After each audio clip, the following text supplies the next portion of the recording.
शाश्वत पद यदि मिलता है तो अनायास मिल गया समझ। शाश्वत पद यदि मिलता है तो अनायास मिल गया समझ।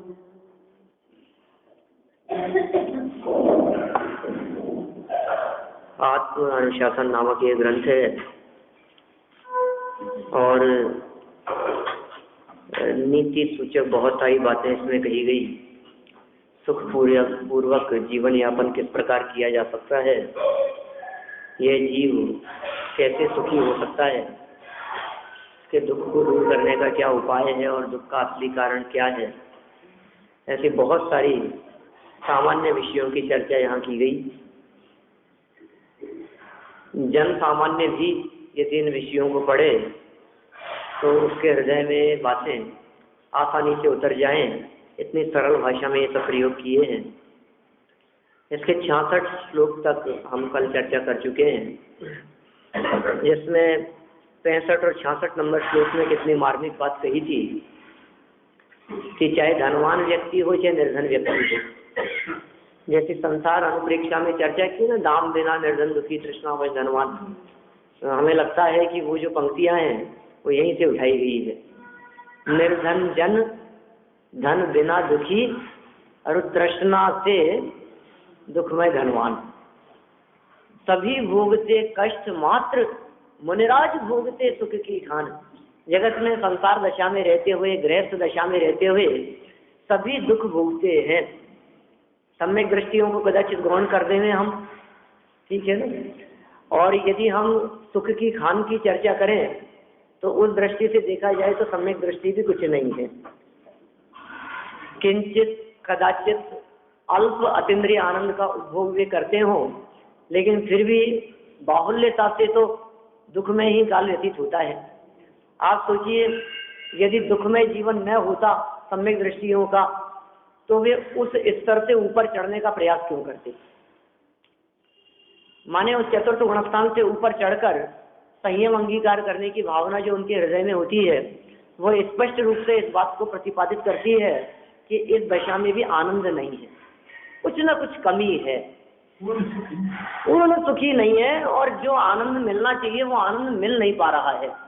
संयोग सुविधाएं सब कुछ है और भूमिका अनुसार अतीन्द्रिय आनंद का रसास्वादन भी होता है, शुद्धोपयोग भी होता है, लेकिन बहुत बहुत लंबे काल से।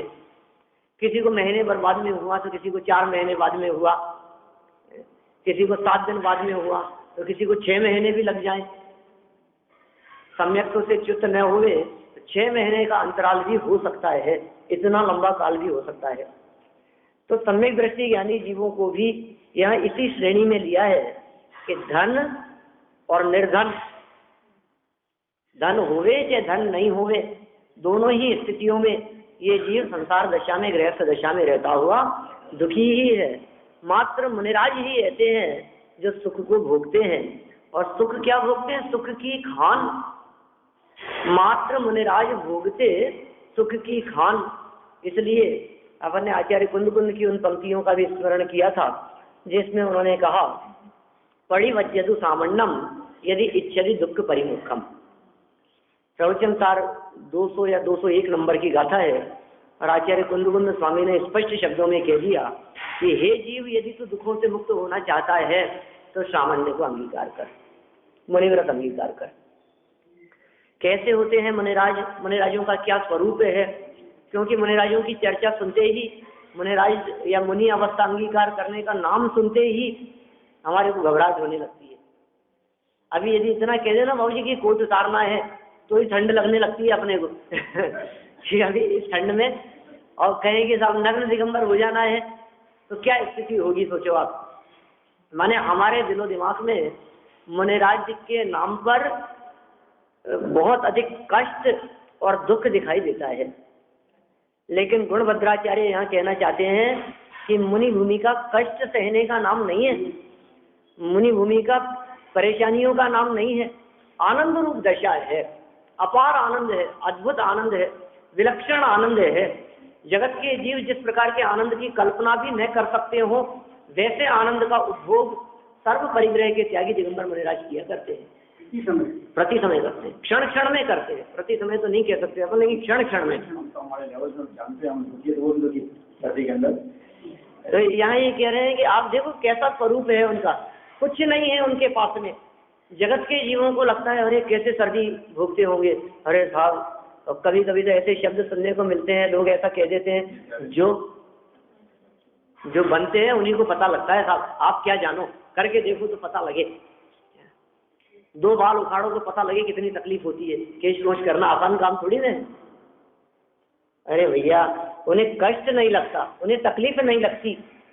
बाहर में जिनके तन पे न तार और अंदर में जिनके आनंद अपार अपार आनंद जिनके अंदर में है, अंतर सुखरस घटाघटी, ऐसे शब्दों का प्रयोग तो नारकी जीवों के बारे में कर दिया दौलत राम जी ने। सम्यक दृष्टि नारकी जीव भी बाहर में तकलीफ भोगते हुए दिखाई देने पर भी अंदर में सुख का उपभोग करते हैं। तो मुनिराजों की दशा तो बहुत ऊपर चली गई है, अंदर में निरंतर अतीन्द्रिय आनंद रस में डुबकी लगाते हैं। ऐसे महामुनिराजों का स्वरूप है। ऐसे मुनिराजों के गुणों की प्रशंसा करने के लिए ये आगामी श्लोक देते हैं। उन मुनिराज के जीवन में किस प्रकार के गुण दिखाई देते हैं। आजकल तो कोई मुनि भी ठीक है। वही मैं कह रहा हूँ, ऐसे वचन कई लोगों से सुनने को मिलते हैं अपने को। अरे साहब आसान थोड़ी ने, करके देखो, हमारी हम ही जानते हैं, हम ही भोग रहे हैं। माने उनके उन वचनों में कितनी वेदना है वो झलक रही है। जो खुशी मिलनी चाहिए वो खुशी नहीं है, बल्कि दुख महसूस हो रहा है। कष्ट पाने के लिए मुनिव्रत अंगीकार नहीं किया। न उपसर्गों में कष्ट है, न परिचय सहन करने में कष्ट है। उपसर्ग और परिचय जीवन में आते जरूर हैं, लेकिन वे कष्ट के हेतु नहीं बनते, क्योंकि उनसे भिन्न अपने आप को मुनिराज अनुभव करते हैं। जो देह से भिन्न अपने आप को अनुभव करते हो, उन्हें उपसर्ग और परिचय विचलित करने में समर्थ नहीं हो सकते। तन से जिसका एक के नहीं हो, बोलो, शरीर से जिसको एक में एक पना नहीं है, तन के प्रति जिसकी तन्मयता नहीं है, देह के प्रति अपनापन नहीं है, तो जितने उपसर्ग और परिचय दिखाई दे रहे हैं सबके सब देह पर हो रहे हैं। सर्दी गर्मी भूख प्यास शीत उष्ण धनुष मचक नागने आरती स्त्री चर्या निषद्ध शैया क्रोश वध याचना लाभ रूप तृण स्पर्श वल सत्कार सब कुछ जितने दिखाई दे रहे हैं सब शरीर के ऊपर है, सारे के सारे परिचय। फिर मनुष्य देव कृत जो उपसर्ग दिखाई दे रहे हैं वे सारे के सारे उपसर्ग शरीर पर है। अब शरीर से ही संबंध टूट गया, शरीर की तरफ ही जिनका लक्ष्य नहीं है, देह की तरफ ही जिनका उपयोग नहीं है, अब उन्हें उपसर्ग और परिचय कैसे तकलीफकारी हो सकते हैं। आनंद का उपभोग करते हैं। कैसे हैं उनके गुण, उन गुणों की प्रशंसा करने के लिए अरे 2 श्लोक दिए हैं यहाँ। अब मुनियों के गुणों की प्रशंसा आगामी 2 छंदों में करते हैं। 67 और 68 शिखरणी और हरिणी छंद है।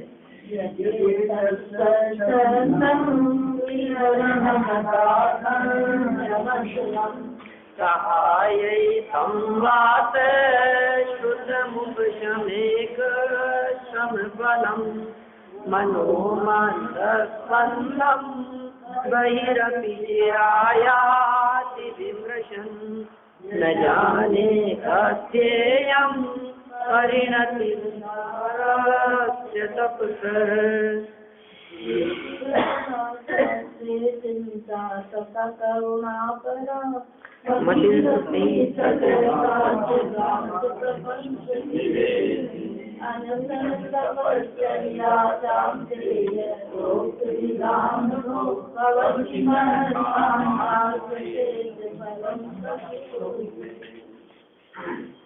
स्वतंत्र करते विहार अरुदीन भाव से रहित अशन मुनि जन के संग भास करे अरुपाध्याय श्रम फल उपशम।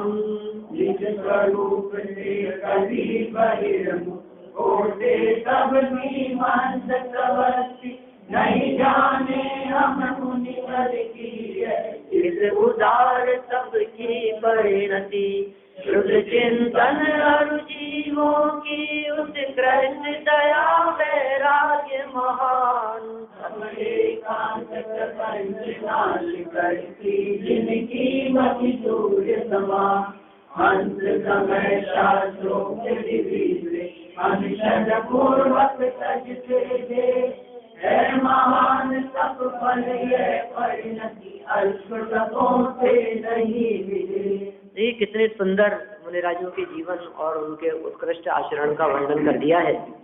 हो स्वतंत्र करते विहार, स्वतंत्र स्वाधीन विचरण करते हैं, कहीं पराधीनता नहीं है, पराधीनता का काम नहीं है, क्योंकि किसी के अधीन नहीं है, किसी से किसी प्रकार की कोई लाग लपेट नहीं है।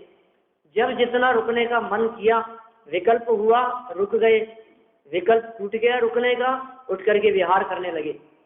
कितना चलना, कब रुक जाना, कहाँ ठहरना, स्वतंत्र विचरण करने वाले हैं।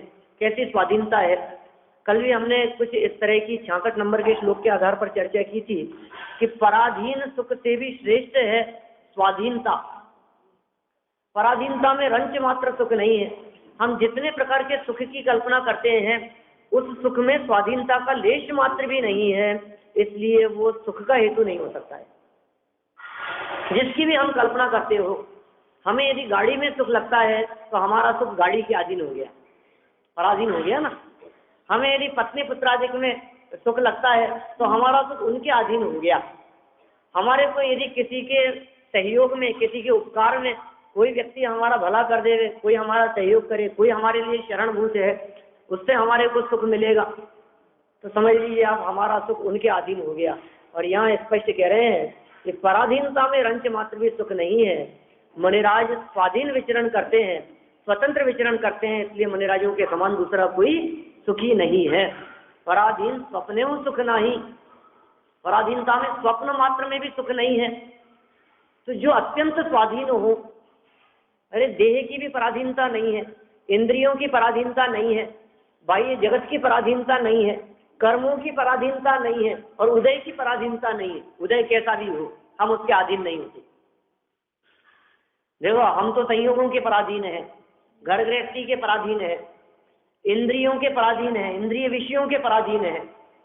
कभी चक्षु इंद्रिय हावी हो जाती है, तो कभी रसना इंद्रिय हावी हो जाती है, कभी स्पर्शन आदि इंद्रियां हावी हो जाती है हमारे ऊपर, और हम उनके अधीन हो जाते हैं, इंद्रियों का दास बना फिरता है। इसलिए मुनिराज उसके अधीन नहीं है। फिर चलो कोई बात नहीं, इससे भी अंदर चल करके बात करें तो देह के अधीन है। कभी ऐसी बात करते हैं हम, अरे हाँ क्या करें, मंदिर तो आना चाहते हैं, लेकिन घुटनों में दर्द इतना रहता है, क्या करें, इतना कमर दर्द रहता है कि इतनी देर बैठ नहीं सकते हैं। तो हमें शरीर की अधीनता लगती है, शरीर के पराधीन हो गए, और कुछ नहीं तो इतना ही कह देते हैं कि क्या करें साहब, उदय खराब चल रहा है, उदय के अधीन है, क्या करें, हमारे हाथ में कुछ नहीं है, जैसा उदय होगा वैसा फल भोगना पड़ेगा। हम कितनों के अधीन है, निरंतर पराधीनता का उपभोग करते हैं। कर्म का उदय ऐसा है, मैं क्या करूं, अब भोगना ही पड़ेगा। अब भोजन नहीं मिला, कर्म का उदय है, अब भुगतो इसको, अब कोई बात नहीं, रोज होकर के नहीं ही शांत भाव से ही, लेकिन भोग तो रहे हैं, अधीन तो है कर्म के। मुनिराजों को ऐसी कर्म की पराधीनता भी नहीं है। बाह्य पराधीनता तो मुनिराज के जीवन में है ही नहीं। कर्म के उदयकृत पराधीनता भी मुनिराज के जीवन में नहीं है। कर्म के उदय के काल में बाह्य कितनी भी प्रतिकूलताएं मिले, लेकिन उस प्रतिकूलता का अनुभव वे मुनिराज नहीं किया करते। उपसर्ग हो रहा है कर्म के उदय में, कर्म के उदय में 6 महीने तक आहार की विधि नहीं मिली तो नहीं मिली ऋषभदेव स्वामी को। 12 महीने लग गए, 13 महीने लग गए, क्या फर्क पड़ गया उसमें, उसके अधीन नहीं है, उससे खेत खिलता नहीं है, क्योंकि वे उस उदय के काल में भी स्वाधीन सुख का अनुभव करते हैं। वे जिस आनंद का अनुभव करते हैं वो आनंद पराधीन नहीं है, वो आनंद किसी का दिया हुआ नहीं है, माने किसी ने दे दिया हो ऐसा नहीं है। भगवान ने भी नहीं दिया और किसी दूसरे से जाकर के मांगा नहीं है, उन्होंने स्वाधीन सुख का अनुभव करते हैं। तो पहली बात तो कही, हो स्वतंत्र करते विहार करने की बात कही। जरूर स्वतंत्र होकर के विहार करते हैं, इसमें बहुत गहराइयां छिपी हुई है। इसमें रंच मात्र पराधीनता नहीं है, अब जगत के जीवों को इस तरह की बात थोड़ी सी खोल करके समझाई जाए तो उन्हें ऐतराज होने लगता है। कार्यक्रमों में बंधते नहीं है मुनिराज, स्वतंत्र होकर के विहार करते हैं। कार्यक्रम पहले से फिक्स हुए, एक एक महीने के, अभी कहाँ जाने वाले हैं, यहाँ से कहाँ जाने वाले हैं, प्रोग्राम फिक्स है, 8 बजे प्रवचन का समय है, 9 बजे ये होगा। रंच मात्र भी, क्योंकि बंधन हो गया, तो पराधीनता हो गई, स्वतंत्र विचरण करते हैं। अतिथि है, तिथि का काम नहीं है, और कोई समय नहीं है, कोई घड़ी नहीं है उनके पास में, कोई टाइम देखने का काम नहीं है, किसी प्रकार की पराधीनता नहीं है, किसी आयोजन में फंसते नहीं है, उलझते नहीं है। सहज विहार करते हुए कहीं आयोजन हो रहा है और सहज वहां पहुंच गए तो उस आयोजन में उपस्थित हो जाए, लेकिन आयोजन में भी प्रयोजन को नहीं भूलते, उसमें उलझते नहीं है। फिर साथ इस अनुष्ठान में इनको बुला लो, इनको ऐसा करा लो, उलझन का काम नहीं है। स्वाधीन स्वतंत्र करते विहार, किसी ने आग्रह किया तो रुक गए, किसी ने दबाव डाला तो यहाँ से वहां चले गए, उनके यहाँ जाकर के रुक गए, उधर चले गए, के साथ दबाव बहुत है, लोगों का बहुत आग्रह है, चलो ठीक है, यहाँ अपने चाहने वाले बहुत है, इधर चले जाएं, ऐसा नहीं, चाहने वालों के अधीन नहीं है। ये स्वतंत्रता, कितनी स्वाधीनता है देखो आप उनके जीवन में। माने हम मुनिराजों की उस स्वाधीनता की कल्पना नहीं कर सकते। किसी को कहने का काम नहीं है और किसी से पूछने का काम नहीं है। आचार्य श्री के निर्देशन में मुनि संघ चलता है, इतना अवश्य है, लेकिन जगत जनों से, श्रावकों को सूचना देना, श्रावकों को बताना, उनसे पूछना, उनसे चर्चा करना, ये मुनिराज का काम नहीं है। बैंड बाजे मंगाने के लिए कहा, मेरी शादी बैंड बाजे मंगाते, सही बात है। देखो आप स्वतंत्र विहार करते हैं तो सब भोजन करते हैं, सब तो पराधीन हो गए ना। देखो विहार करने के लिए तो स्वाधीन है, जब जच गई पीछे कमंडल उठाया और विहार कर लिया उन्होंने, कोई रोकने वाला नहीं। 2 दिन मन में आया 2 दिन रुक गए, 4 दिन मन में आया 4 दिन रुक गए, ज्यादा दिन रुकते नहीं है, क्योंकि राग बढ़ाने वाले हैं, राग हो जाता है। जगत जनों की सहज ऐसी वृत्ति होती है कि जहाँ लंबे समय रह लेते हैं वहीं राग होने लग जाता है, वहीं अपनापन होने लग जाता है, वहीं धीरे धीरे तन्मयता बढ़ने लग जाती है। आचार्य कुंद स्वामी का मूल शब्द पज्जय मूढ़ा ही पर समय, जो पर्याय ज्यादा लंबे समय तक टिक गई, समझ लीजिए उसी पर्याय में ये तन्मयता करने लग जाता है। यदि वो बात मिथ्या दृष्टियों के संदर्भ में कही है, लेकिन मुनिराज जी कब भूमिका से गिर करके मिथ्यात्व रूप हो जाएं, वे सावधान रहते हैं, इस तरह के निमित्तों से बचते हैं, इस तरह के बाहरी कोई ऐसे प्रसंग बने तो उनसे बचने का प्रयास करते हैं, मौका ही नहीं आने देते। हम टिके ही क्यों, हम ज्यादा इनके पास में रहे ही क्यों। आहार चर्या के लिए गए, किसी श्रावक के यहाँ गए मौन धारण करके, आचार्य जी के पास में मौन लेकर के गए और वापस आकर के मौन तोड़ा। कहता झगड़े का काम ही नहीं, वाणी का काम ही, क्योंकि वाणी संबंध जोड़ने का काम करती है और बोलने का ही काम नहीं। खड़े खड़े भोजन, रुकने का ही काम नहीं। ये कह रहे हैं यहाँ भोजन की तो पराधीनता होगी साहब, आप विहार करने में भले ही स्वाधीनता की चर्चा करें, लेकिन भोजन करने के लिए तो आपको श्रावकों की अधीनता होगी ही ना, तो फिर तो स्वाधीन नहीं रहे। कह रहे हैं दीन भाव से रहित अशन, अशन माने भोजन, भोजन ग्रहण करते हैं लेकिन दीन होकर के नहीं, पराधीन होकर के नहीं। ऐसा नहीं है कि देने वाले के अधीन हो गए हों। 5 प्रकार के शब्द मिलते हैं मुनिराज की आहार चर्या के संदर्भ में, गोचरी, भ्रामरी, अक्ष भक्षण, दाह शमन, गर्त पूरण। श्रावकाचार में ऐसे प्रयोग किए गए। टोडरमल जी का लिखा एक श्रावकाचार्य है, ये अपने पंडित प्रवर टोडरमल जी का तो नहीं, कोई दूसरे टोडरमल जी हुए होंगे, उनके श्रावकाचार में बहुत वर्षों पहले 5 शब्द पढ़े थे। कैसी वृत्ति होती है मुनिराज की आहार वृत्ति। श्रावकों के यहाँ जाते हैं लेकिन कैसी वृत्ति है कि गोचरी, गाय को जिस तरह से कोई विकल्प नहीं है कि भोजन देने वाला कौन है, भोजन कराने वाला कौन है, गोरा है कि काला है, मोटा है कि पतला है, धनवान है कि गरीब है। तो मुनिराज किसी के यहाँ आहार ग्रहण करने के लिए जाएं, क्या फर्क पड़ता है झोपड़ी में है कि महलों में है, कोई फर्क नहीं है उन्हें। गोचरी, भ्रामरी माने मुनिराजों की वृत्ति, आहार वृत्ति इस तरह की है जो भ्रमर के समान है। माने फूल की गंध ले लेवे लेकिन फूल को टच मात्र भी न करे, तकलीफ न पहुंचाए। तो मुनिराजों की आहार चर्या इस प्रकार की होती है कि श्रावक के ऊपर वजन न पड़े। क्या ऐसा नहीं कि 3 दिन हो गया चौका लगाते हुए, महाराज आए ही नहीं, हम तो 15,000 के नीचे आ गए। माने देखो, आप लोग यदि ऐसा सोचते हैं तो ये ठीक नहीं है बात। वजन पड़ रहा है श्रावकों के ऊपर, जबरदस्ती बर्डन पड़ रहा है, ऐसा नहीं। भ्रामरी वृत्ति होती है उनकी, सहज होती है। श्रावक ने अपने लिए भोजन बनाया, मुनिराज विहार करते हुए उधर से निकले तो उसने फड़गाहन किया, मुनिराज ने आकर के आहार ग्रहण कर लिया, सहज, पता भी नहीं लगा। जिस तरह से फूल की गंध ले लेना, उसका रस चूस लेने पर फूल को रंच मात्र भी फर्क नहीं पड़ता है, ठीक उसी प्रकार किसी श्रावक के यहाँ आकर के भोजन कर लेने पर उस श्रावक को रंच मात्र भी फर्क नहीं पड़ता है। कोई कमी नहीं आ गई, कोई तकलीफ नहीं है, कोई पीड़ा वेदना नहीं है। गौचरी के साथ साथ में का भ्रामरी, भ्रमर, भौरे के समान वृत्ति है। हाँ, गर्त पूरण क्यों भोजन करते हैं? गड्ढा भरने के लिए। क्या मिला, कैसा मिला? बोलो, मेन रोड पर यदि कहीं गड्ढे हो गए हो, उस जमाने की चर्चा है, 200-250 वर्ष पहले पक्की सड़कें नहीं हुआ करती थी।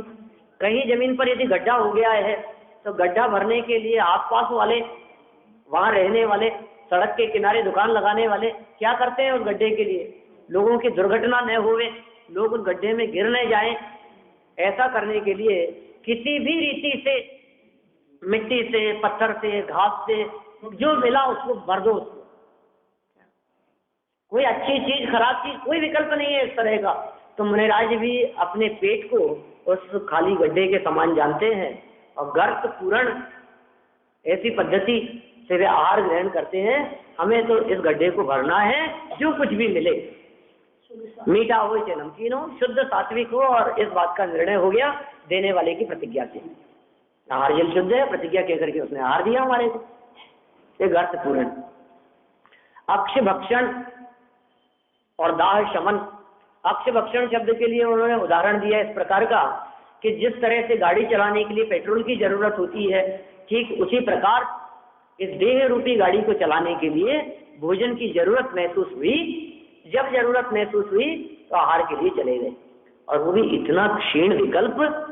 आहार के लिए गए, निरंतर आए, भोजन मिला तो ग्रहण किया। 46 दोष 32 अंतराय डाल करके आहार ग्रहण करते हैं, और कदाचित रंच मात्र भी कुछ बात हो गई तो छोड़ करके चले आए। विकल्प टूट गया बस। और करते क्या थे? विकल्प आया था तो भोजन करने के लिए चले गए थे, और विकल्प टूट गया तो हाथ छूट गया, बस वापस लौट करके आ गए। कितना क्षीण विकल्प है। कभी कभी जब 46 दोष 32 अंतराय की जब हम चर्चा करते हैं और उन अंतराय और दोषों को देखते हैं तो हमें ऐसा लगता है, अरे यार ये कैसे, ये क्या है, ये काय के नाटक नौटंकी है, जबरदस्ती कोई बर्तन की आवाज आ गई छोड़ करके चले गए, ज्यादा ही लग रहे हैं इनके। तो ये क्या है, ये कोई बच्चा रोने लग गया, फिर कुछ भी ऐसी प्रवृत्ति दिखाई दी और छोड़ करके चले गए। कैसे न कैसे करके छोड़ना। और दूसरी बात ये भी तो है, उनको जो भोजन के संबंध में विकल्प था वो बहुत हल्का विकल्प था, और जिस चौके में बर्तन की आवाज सुनाई दे गई, बर्तन गिर गया, चम्मच हाथ से छूट गई, इसका मतलब काम करने वाले कितने सावधानी पूर्वक आहार बना रहे होंगे, इस बात का उनको अनुमान लग जाता है। कितना सावधानी पूर्वक बना होगा। क्या ये प्रतिज्ञा करके इन्होंने नवदा भक्ति पूर्वक प्रदान करके मुझे बुला तो लिया, लेकिन इनकी प्रवृत्ति से ऐसा लगता नहीं है कि मन वचन काय की शुद्धि है। चम्मच हाथ से छूट गई, बर्तन गिर गया, अग्नि दिखाई दे गई, धुआं उठता हुआ दिखाई दे गया। कितनी सावधानी रखी होगी, कितने सावधानी पूर्वक वस्तुओं को उठाया धरा होगा इन्होंने। विराधना से बना होगा ये भोजन, अपने करने योग्य नहीं है। विकल्प टूट गया और निकल करके चले गए। कैसा क्षीण विकल्प होता है उनको।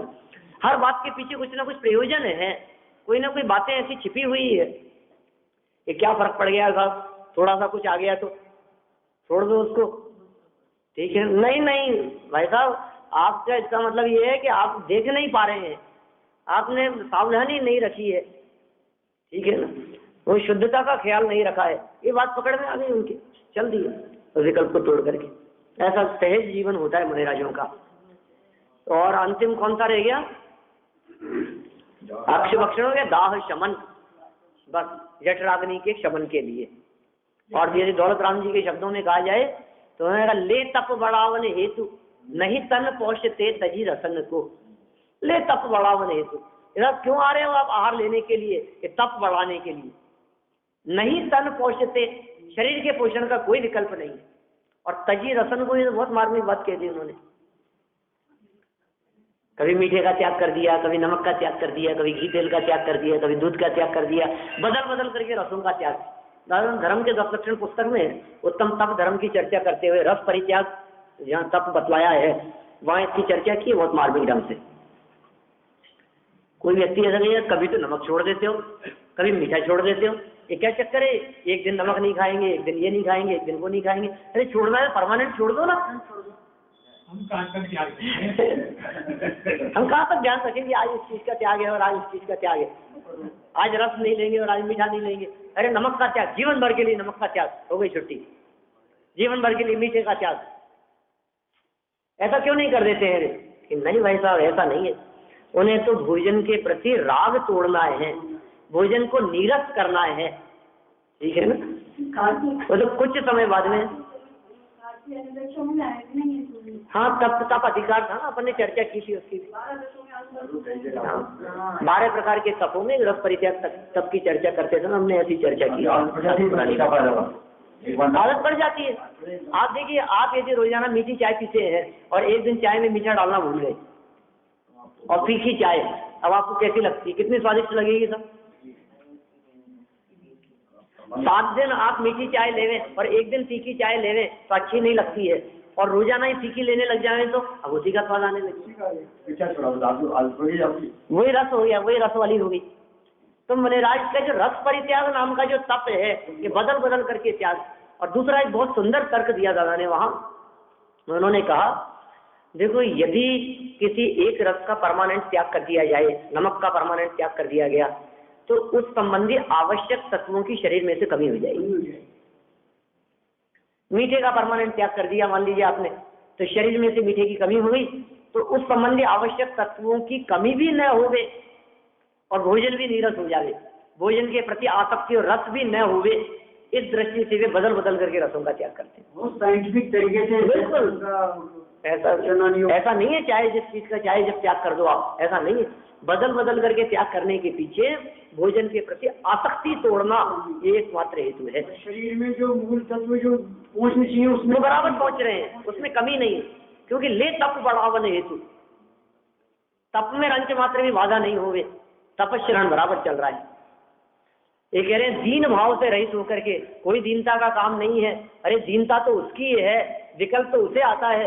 नवधा भक्ति पूर्वक आहार देता है, 3 चक्कर लगाता है, नमस्कार करता है, चरणों में झुकता है, प्रदान करता है, अनेक प्रकार से वचन कहता है, हे प्रभु अत्र अवतर अवतर, आओ आओ पधारो पधारो, बोलो आप।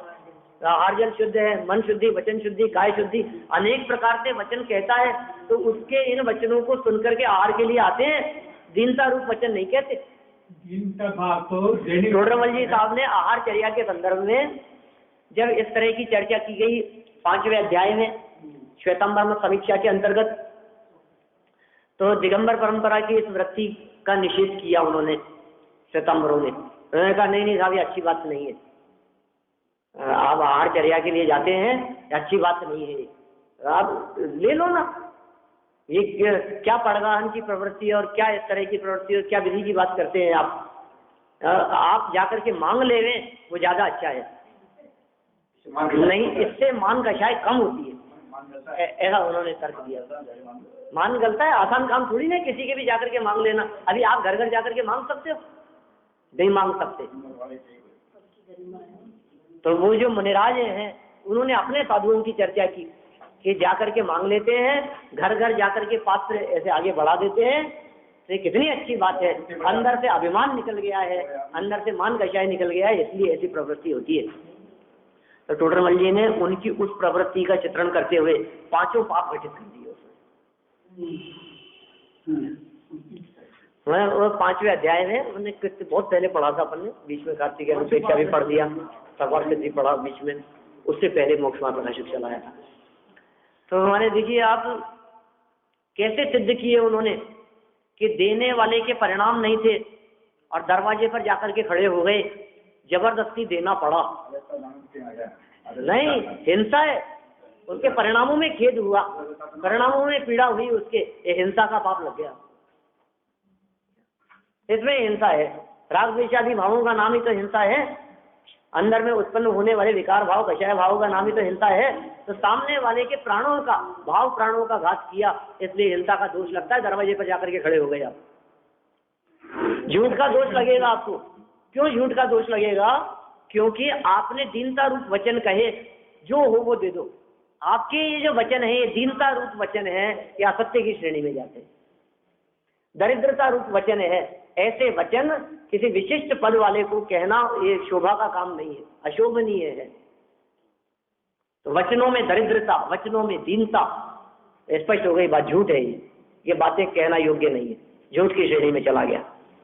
और चोरी देना नहीं चाहता था और आपने ले लिया, अदत्ता दानम, ये चोरी है। देने का भाव नहीं था और ले लिया, आज जबरदस्ती उनके माथे पर जाकर के खड़े हो गए। वो तो देना नहीं चाहता था कि साहब दिया तो उसने खुद नहीं, भले ही खुद ने दिया हो, आप नहीं जाओ और वो देने के लिए बाहर खड़ा हो, तब तो हम माने कि देने का भाव था। अब कोई माथे पर ही आकर के बैठ गया तो क्या करें? इसका चित्रण करते हुए वर्णी जी ने, सहजानंद जी वर्णी ने अदत्ता दानम स्तेयम की व्याख्या की, बहुत सुंदर चर्चा की है उन्होंने ऐसा सिद्ध किया। अरे भाई, अदत्ता दानम स्तेयम का अर्थ ये जगत में दिखाई देने वाली चोरी ही नहीं है। किसी व्यक्ति के देने के परिणाम नहीं हो और जबरदस्ती देना पड़े, उसका नाम भी चोरी है, वो भी अदत्ता दान के अंतर्गत आएगी। और ऐसा सिद्ध करते हुए उदाहरण इस प्रकार के दिए कि डाका डालना।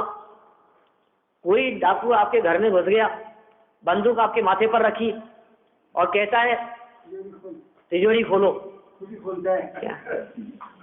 और हम अपने हाथ से चाबी निकालकर तिजोरी खोलते हैं, फिर वो कहता है अब ये सारा माल निकाल बाहर और इस थैले में भर दे। क्या? खुद कुछ नहीं कर रहा है, हाथ भी नहीं लगा रहा है, हाथ भी नहीं, फिंगरप्रिंट्स भी नहीं है क्या? और कहता है कि अब ये जो थैला है ना, इसको उठा और मेरे साथ बाहर आकर के इस गाड़ी में रख। क्या? वो रख देता है चुपचाप आकर के, बेटा अब चुपचाप अंदर चला जा। क्या? और गाड़ी में बैठ करके चले जाता है। बोलो चोरी है या नहीं है? मैंने तो कुछ किया ही नहीं। उसने तिजोरी का ताला खोला था, उसने निकाला, उसी ने दिया, वो नहीं देता तो मैं कैसे लाता? भाई साहब, चोरी है। यदि आप ऐसी बातों को चोरी के अंतर्गत नहीं लेंगे, जबरदस्ती ग्रहण की गई बातों को, तो फिर वो डाका डालने वालों को भी आप चोर नहीं कह सकेंगे। तो ये कैसा है? ये जबरदस्ती किसी के माथे पर जाकर के बैठ गए, इसमें वे लोग भी शामिल हो जाएंगे, समझ लेना आप, जो लोग दान की प्रवृत्ति के लिए किसी के घर जाकर के जबरदस्ती बैठ गए। देने का परिणाम था 11,000, 21,000 निकलवा लाए। अरे आप निकलवा लाए, चोरी करके आए हैं आप। तो देने का परिणाम नहीं था भाई। सहज उदारता से, सहज दान देने के परिणामों से प्रसन्नता पूर्वक यदि कोई व्यक्ति दान देना चाहता है, विधि द्रव्य दात्र पात्र विशेषात तद विशेष दान की जो चर्चा उमा स्वामी आचार्य ने की है, कैसी विशेषताओं की चर्चा की, उदारता रूप परिणाम से दिया गया तो दान है, और उसके परिणाम नहीं थे। नहीं, इतना तो देना ही पड़ेगा। और उसका देने का परिणाम था 11,000, लिख लिए तुम्हारे को 21,000, बस कुछ नहीं, हम कुछ नहीं जानते। अरे साहब मैं नहीं दे पाऊंगा, मेरी व्यवस्था नहीं है अभी स्थिति टाइट चल, नहीं कुछ नहीं, अब क्या करे बेचारा। और फिर कहोगे हमने थोड़ी ना लिए हैं, तो दिए थे उसने, वो क्या करे, देना ही पड़ेगा। चोरी है ये नहीं चलेगा। ये 5 आदमियों को साथ ले आए, सब पंचों को ले आए, जबरदस्ती मेंटल प्रेशर पड़ता है, क्या करें? अपने मान के लिए, सम्मान के लिए समाज के सब लोग इकट्ठे होकर के आ गए, एक साथ घेरा बना करके आ गए और कह देना ही पड़ेगा, कुछ कह भी नहीं सकते। ये सब चोरी है। इसी प्रकार आपके साधु हाथ में पात्र लेकर के किसी के दरवाजे पर पहुंच गए, पता नहीं भोजन की क्या व्यवस्था थी, कितना भोजन था, शाम के भोजन की व्यवस्था थी या नहीं थी, भोजन बना था कि नहीं बना था, बड़ी मुश्किल से। तो ये सब चोरी के अंतर्गत आ गया। किसी के घर पहुंच गए, कोई महिला स्त्री यदवा तदवा कैसे भी बैठी थी, खड़ी थी, कुशील का पाप लग गया। और जो आप भोजन लेकर के आए उसको इकट्ठा किया, संग्रह किया, तो परिग्रह का पाप किया। पांचों पाप सिद्ध कर दिए टोडरमल जी ने वहां। ये कह रहे हैं ऐसी प्रवृत्ति मुनिराजों की नहीं है, हमारे मुनिराजों की स्वाधीन स्वतंत्र विचरण करते हैं और दीन भाव से रहित अशन, भोजन ग्रहण करते समय रंच मात्र भी उनके परिणामों में दीनता नहीं है। और जहां सामने वाले के परिणाम में थोड़ी बहुत भी विकृति देखी, आहार ग्रहण करने के लिए नहीं जाते, चेहरा पढ़ लेते हैं देने वाले के परिणाम कैसे हैं, देने वाले के भाव कैसे हैं, कितने उत्कृष्ट परिणामों से सामने वाला व्यक्ति दे रहा है, अंदर में उल्लास है कि नहीं। दीनता का भाव तो देने वाले के है, मेरे का उदय है कि मेरे ठीक बात है। वो स्वतंत्र करते विहार और दीन भाव से रहित अशन, दीनता रहित करके असन करते हैं, भोजन ग्रहण करते हैं। मुनिजन के संग वास करें और स्वाध्याय श्रम फल उपशम। देखो आप करते क्या है, ये गुण है, ये उनके स्वतंत्र रहना, ये उनका कोई दोष नहीं है, ये उनका गुण है। स्वतंत्र रहने का अर्थ ये है किसी को तकलीफ नहीं देते। स्वतंत्र रहने का मतलब अपना काम खुद कर लेते हैं। गृहस्थों की दृष्टि से यदि हम बात करें तो सब इस तरह की अपेक्षा रखते हैं कि वृद्धावस्था में किसी के अधीन नहीं हो जाएं। अरे साहब अपने हाथ पांव चलते रहे, अपना काम खुद करते रहे अपन, बोलो ऐसी बातें करते हैं ना अपन। तो मुनिराज खुद का काम खुद करते हैं, आर विहार निहार आदि जो उनको जैसे करना है, किसी की अधीनता नहीं है, किसी का फाउंडेशन नहीं है, किसी का दबाव नहीं है उनके माथे पर, और दीन भाव नहीं है। इस प्रकार उनका भोजन है। और क्या करते हैं, मुनिराजों के संगी रहते हैं, गृहस्थों के बीच में नहीं आते जाते, श्रावकों के बीच में रहते नहीं है, विषय कषाइयों के बीच में रहते नहीं है। और क्या करें उनके बीच में रह करके, वे सब फंसाने वाले हैं, सब उलझाने वाले हैं। जगत जन जंगल में रहते हैं तो चौपाया तन को खाएगा, लेकिन श्रावकों के बीच में आते हैं तो ये दो पाया, ये मन को खाता है, ये उपयोग को खाता है। तन की सुरक्षा की अपेक्षा मन को सुरक्षित रखना, उपयोग को सुरक्षित रखना, वो ज्यादा महत्वपूर्ण है उनके लिए। इसलिए तन की सुरक्षा का विकल्प न करते हुए मन और उपयोग की सुरक्षा को मद्देनजर रखते हुए वे श्रावकों के बीच में कम से कम काल व्यतीत करते हैं और मुनिराजों के बीच में ही, साधु संत तपस्वियों के बीच में ही अपना काल वे व्यतीत करते हैं। या मुनिजन के संग वास करें, मुनिराजों के साथ में ही निवास करते हैं, ये साथ में रहते हैं, संग में रहते हैं। देखिए इस पंचम काल में जब इस ग्रंथ की रचना हुई तो कई आचार्यों ने तो श्रावकाचार्य में वर्णन करते हुए ऐसा भी लिखा है कि वर्तमान समय में एकल विहारी होना योग्य नहीं है। इसलिए भी शायद यहाँ गुणभद्राचार्य देव मुनिराजों के गुणों की चर्चा करते हुए संग में वास करने की बात करते हैं। अकेले हुए और परिणामों में विकृति आएगी तो कौन संभालेगा, कौन समझाएगा? स्वच्छंद भी हो सकते हैं, इसलिए यहाँ संग की चर्चा की है। मुनिजन के संग वास करें और स्वाध्याय श्रम, परिश्रम क्या करते हैं, स्वाध्याय साथ में रह करके क्या करते हैं कि तत्व चर्चा, समझना समझाना, पढ़ना पढ़ाना, बस यही चलता रहता है। चिंतन मनन करना, अभ्यास करना। स्वाध्याय श्रम फल, इसका फल क्या है? इसका फल है उपशम, शांत भाव से, ये उसका फल है। ये साहब कितनी तकलीफ भोगते होंगे, अरे साहब किसी से बातचीत ही नहीं, रहते हैं वहीं जंगलों में ही, श्रावकों के बीच में आते ही नहीं है, कोई चर्चा, कोई न्यूज नहीं। हम तो जब तक न्यूज़पेपर नहीं पढ़े तब तक हमारे तो मन नहीं लगता है, कैसे मन लगता होगा? यही फल है, शांत रहते हैं, क्षण क्षण में अंतर्मुख हो सिद्धों से बातें करते हैं। ये सारी चर्चाएं नीचे और की है, नीचे और दो पंक्तियां हैं, देखिए सरल कर देते हैं अपन, कल इनकी विस्तार से चर्चा करेंगे, आज का समय हो गया वैसे अपना। निज स्वरूप से कभी बहिर्मुख, अपने स्वरूप से कभी तो बहिर्मुख, कभी कभी होते हैं ना, हमेशा नहीं। कभी बाहर निकल गए, ऐसा थोड़ी ना कि अंदर ही रहेंगे, बहिर्मुख हो जाएं तब भी मंद प्रवृत्ति करते हैं। नहीं जाने, हम नहीं जानते, आचार्य देव स्वयं कह रहे हैं, हम नहीं जानते कि मुनिराजों की यह जो वृत्ति है ये किस उदार तप की परिणति है, अंदर में किस प्रकार का कैसा तपश्चरण है, ये कैसी वृत्ति है, कैसी स्वाधीन वृत्ति है कैसा उपयोग बाहर में आया तो भी मंद प्रवृत्ति है, कोई तीव्र विकल्प नहीं है, न भोजन का विकल्प है, न चर्चा का विकल्प है, न विहार करने का विकल्प है। कैसे विकल्प शांत हो गए हैं उनके, किस प्रकार शांत रह करके अंतर में अतीन्द्रिय आनंद रस का उपभोग किया करते हैं। ये मुनिराजों की परिणति, ये उदार परिणति, ये उदार तप कुछ अलग प्रकार का है, कुछ विलक्षण प्रकार का है। इस तरह का मुनिराजों का परम उत्कृष्ट जीवन होता है। इस तरह ये 67 नंबर के श्लोक में थोड़ी बहुत बात कही है। इस चर्चा की विस्तार से बात अपन कल करेंगे। आज का अपना समय।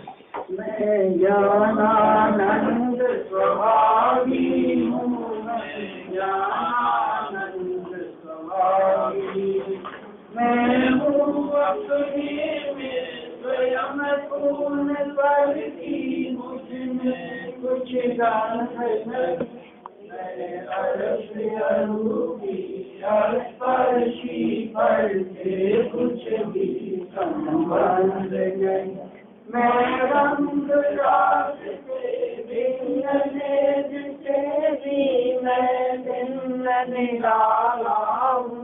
मैं हूँ अखंड चैतन्य भिन्न निज रस में रमने वाला हूँ। मैं ही मेरा करता मुझ में करता कुछ काम नहीं। मैं मुझ में रहने वाला हूँ, पर मेरा विश्राम नहीं। मैं शुद्ध बुद्ध अविरुद्ध पर परिणति से अप्रभावी हूँ। आत्मानुभूति से प्राप्त तत्व में ज्ञानानंद स्वभावी हूँ। मैं ज्ञानानंद स्वभावी हूँ, मैं ज्ञानानंद स्वभावी हूँ। विनाश देखो ज्ञान ये प्रकाश देखो, अब परिभाष देखो मानुषी बखानी है। विचान देखो बंधन विमान देखो, विचान देखो परम प्रमाणी है। अनुभवतार देखो जीव के जतार देखो, पावन सतार देखो पवित्र रानी है। जहाँ तार देखो पार के उतार देखो, सुख विस्तार देखो जिन्हवानी है। जिन्हवानी की अद्भुत प्रमाण अनादार वृद्धि करे दे माता पुण्या। जिन्हवानी भारती थोड़े चपक में है, जो तेरा शरणागत तो मारे सुख चैन। जवानी के ज्ञान से सुख लोक का लोक, तुम्हारी मस्तक में सदा देखो।